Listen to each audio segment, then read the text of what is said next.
প্রার্থী বা কর্মীরা অন্য কোনো প্রার্থী বা কর্মীদেরকে কোন রকম কোনো ভয় ভীতি দেখাবে না।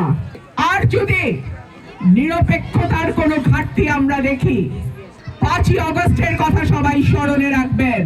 দীর্ঘ 17 বছর পর বাংলাদেশে একটা নির্বাচন আসছে। আমি আশা করব এই নির্বাচনে আমার এলাকার প্রতিটি ভোটার, 5 লক্ষ ভোটার আছে আমার এলাকায়, 19টা ইউনিয়ন, এই 19টা ইউনিয়নের 5 লক্ষ ভোটার প্রত্যেকেই ভোট কেন্দ্রে যাবেন, নিরাপদে নিশ্চিন্তে তাদের পছন্দের প্রার্থীকে ভোট দেবেন।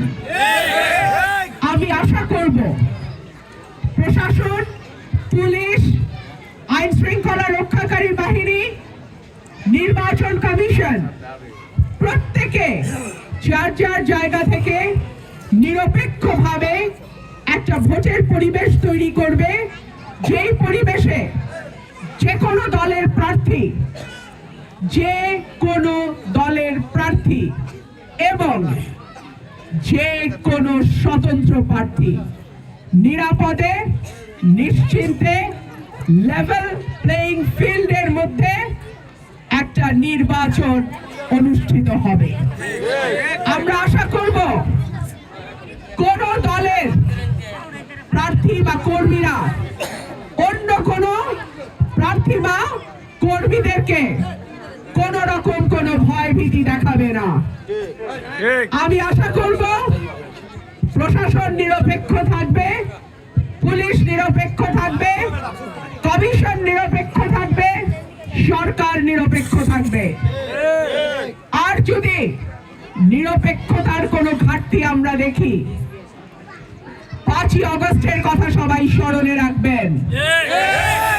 সারা বাংলাদেশে যেই 5ই আগস্ট হয়েছিল, সেটা যে কোনো আসরেই কিন্তু হইতে পারে। প্রশাসনকে অনুরোধ করব, নিজের আইনের ভেতরেই আপনারা কাজ করবেন। প্রশাসনকে অনুরোধ করব, কোন প্রার্থীকে ডান চোখে আর কোন প্রার্থীকে বাম চোখে দেখবেন না।